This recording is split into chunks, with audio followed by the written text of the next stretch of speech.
Yeah, while you're buying.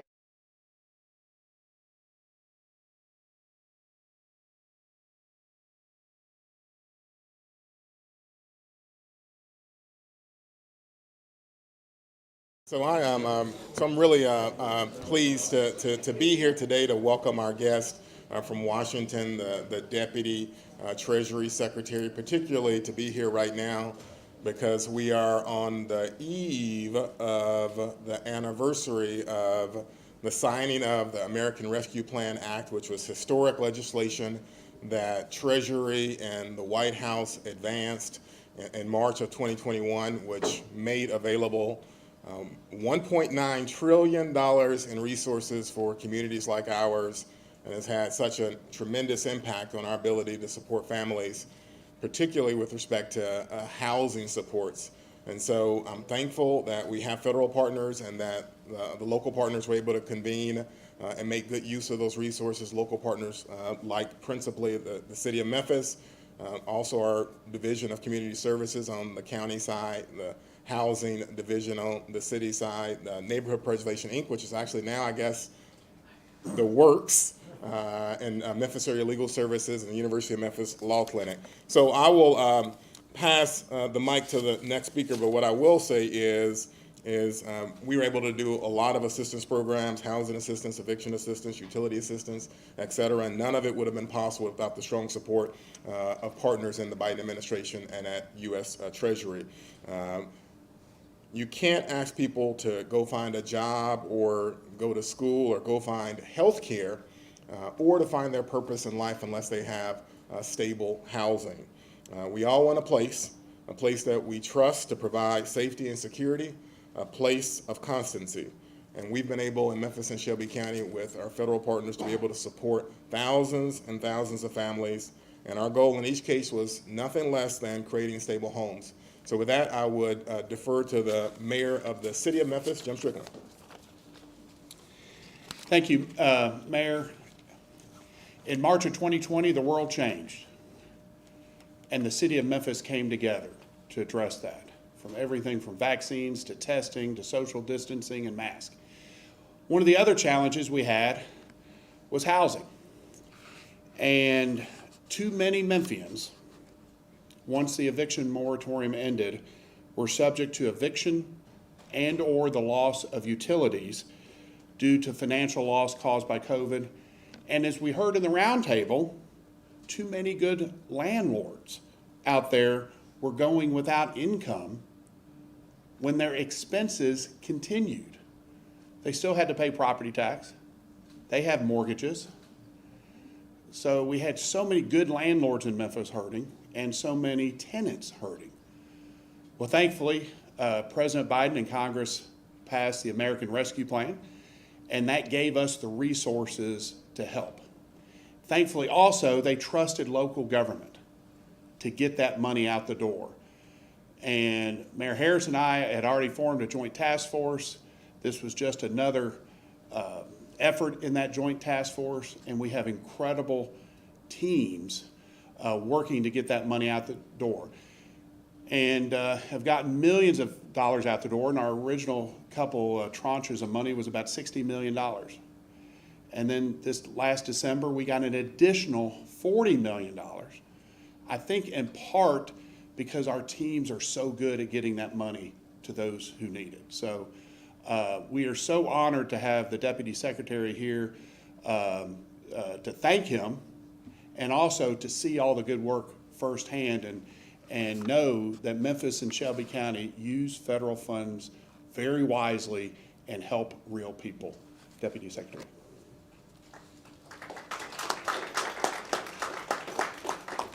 So let me just say a word of thanks for having me here today, both to both of these mayors and to their teams, and also to the dean for hosting me today, and for the community members who I just heard from earlier.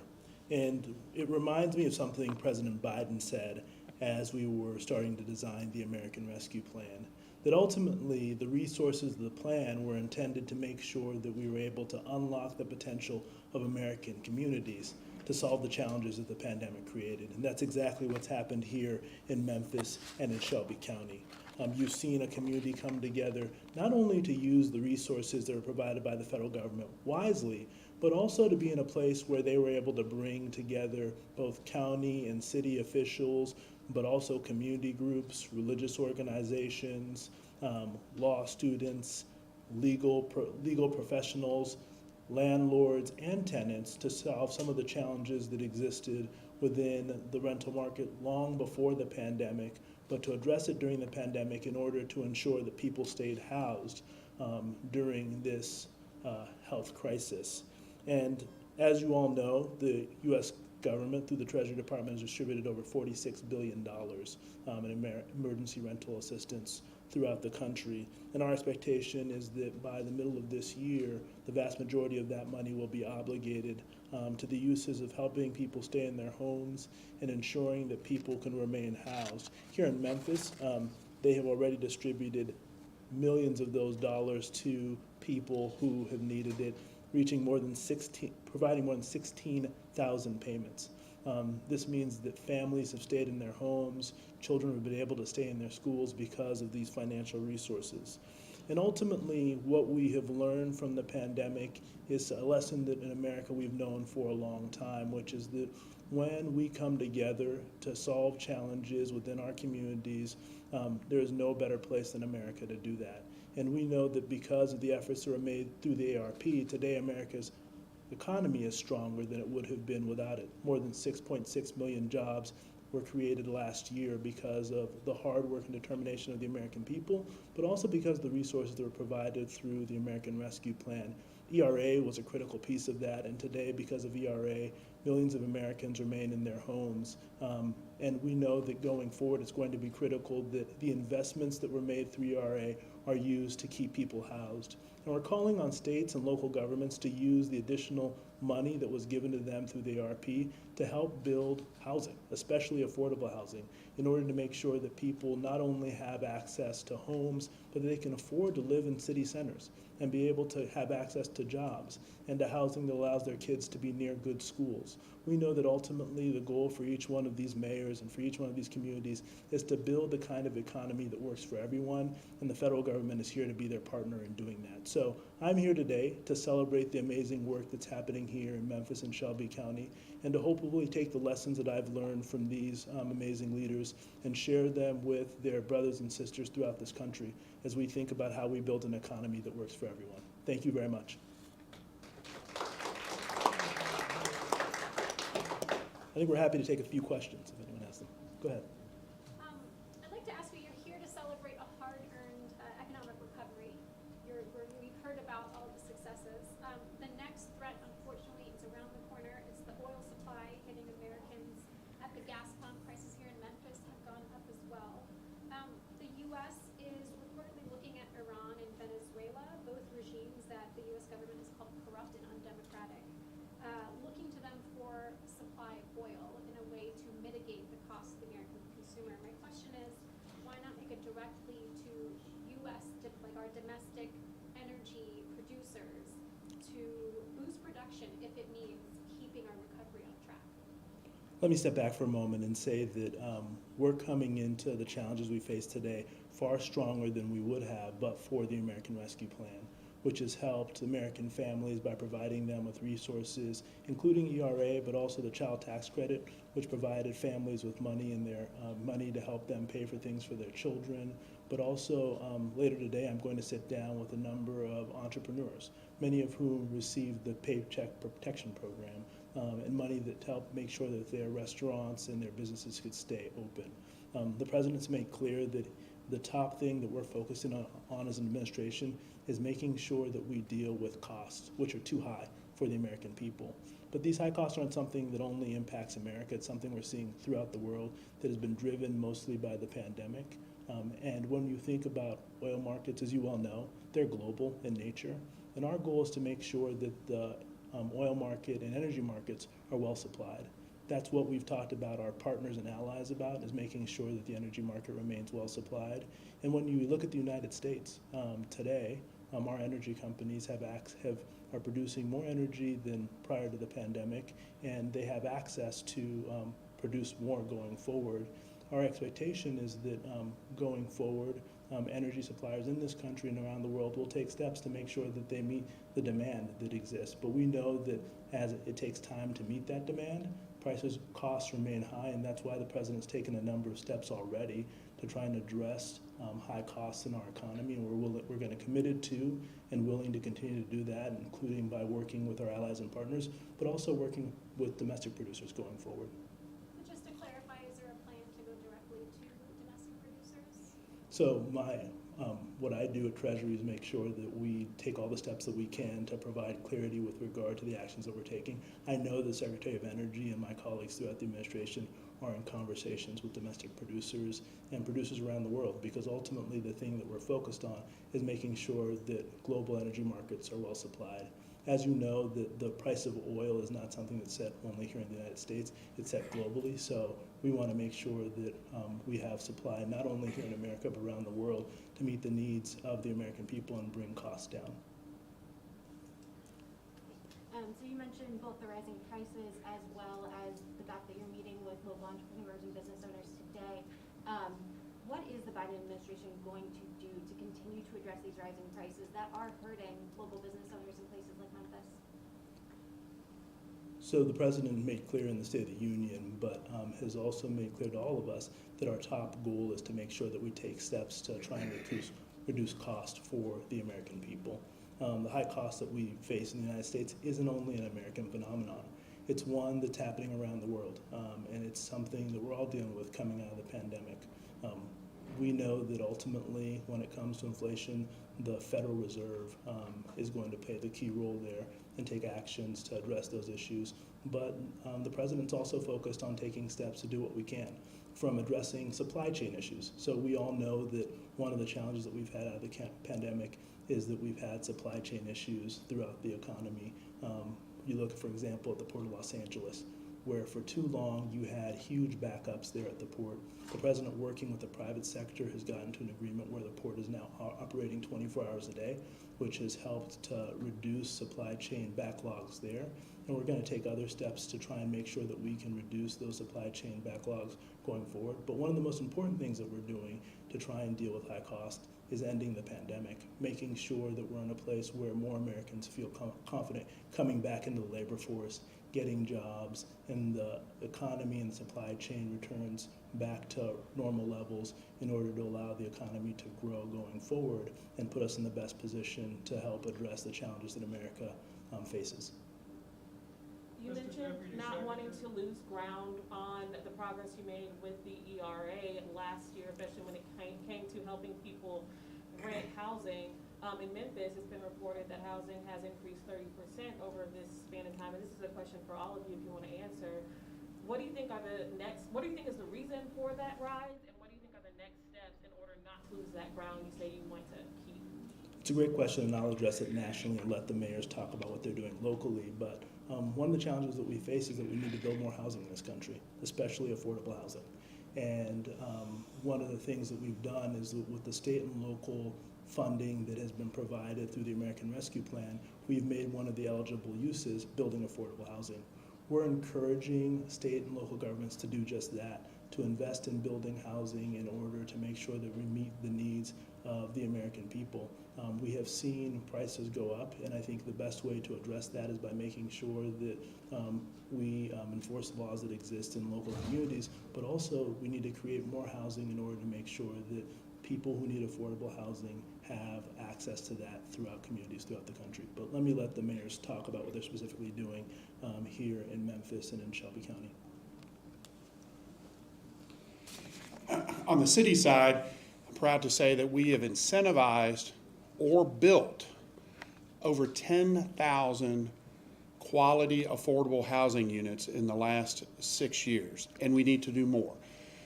We host an annual housing summit, and we know that we're probably 30 to 40,000 short of the number of affordable quality housing units that we need. And I always say quality because we have all kinds of affordable housing units right now. but there's not enough quality affordable housing units. I agree with the Deputy Secretary. In Memphis, we need to build more, and we are moving forward with that effort. This increase that you mentioned is just like inflation, and local governments can't do much regarding that. But I will say, on the good front, is the last month that we have employment figures is December of 2021. After losing 46,000 jobs during the pandemic, we are now back above where we were before the pandemic. Wages are rising, and we probably have 10,000 available jobs right now that pay good quality wages.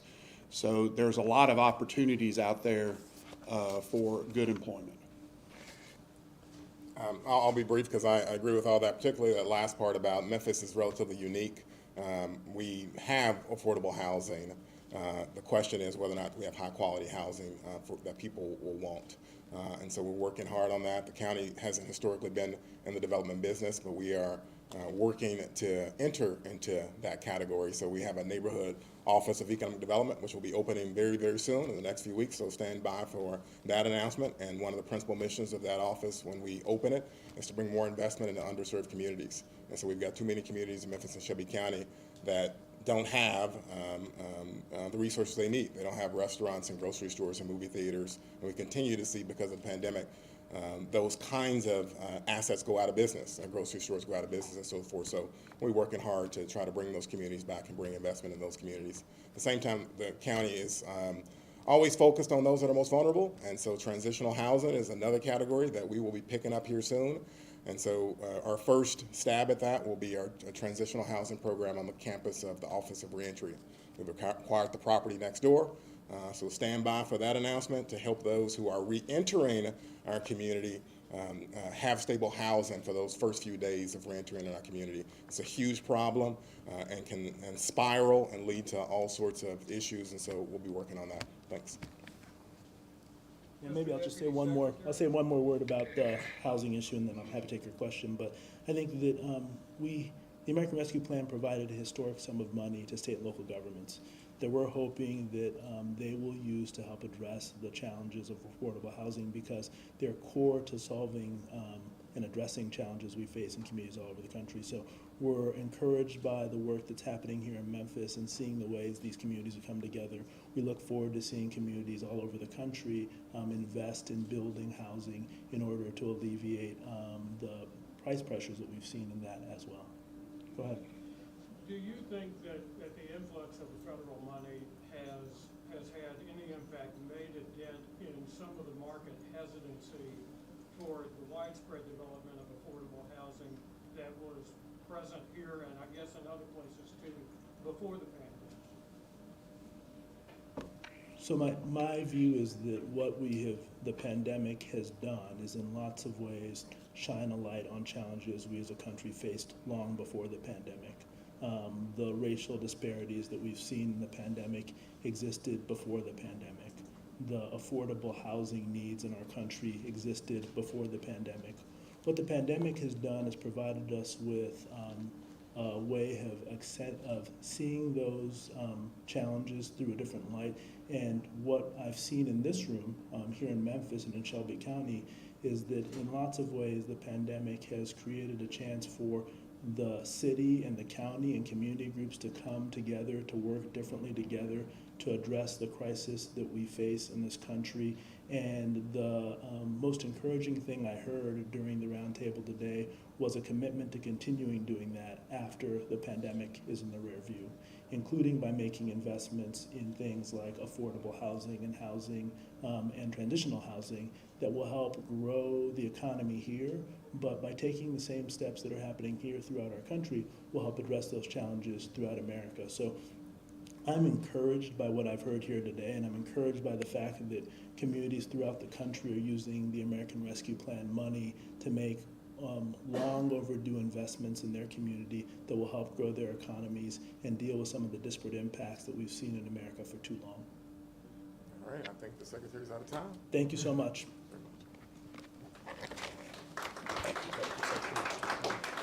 Thanks for coming.